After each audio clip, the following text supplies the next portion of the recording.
अगर आपको हमारी वीडियो पसंद आए तो वीडियो को लाइक करें, शेयर करें, कमेंट करें और हमारे चैनल को ज़रूर सब्सक्राइब करें। आयशा खान मां नहीं बनी, नवाए वक्त का झूठ पकड़ा गया। देखें कौन सी आयशा हुसैन मां बनी हैं और तस्वीर आयशा खान की इस्तेमाल की गई।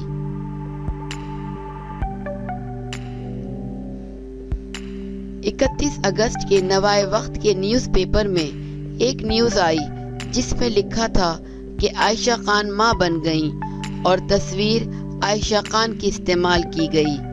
जिस न्यूज़पेपर की कटिंग आप देख रहे हैं, अब हम आपको सच बताते हैं कि आयशा खान मां बनी है या आयशा हुसैन। A+ ड्रामों में काम करने वाली आयशा हुसैन, जिनकी शादी A+ टीवी चैनल के मॉर्निंग शो में कराई गई थी, ये एक मॉडल भी हैं और अदाकारा भी। 2 दिन पहले इनके घर बेटी की पैदाइश हुई थी, जिसकी तस्वीर इन्होंने अपने शौहर के साथ सोशल मीडिया पर शेयर की थी।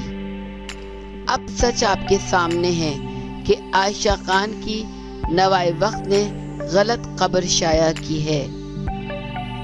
अगर आपको हमारी वीडियो पसंद आए तो वीडियो को लाइक करें, शेयर करें, कमेंट करें और हमारे चैनल को ज़रूर सब्सक्राइब करें।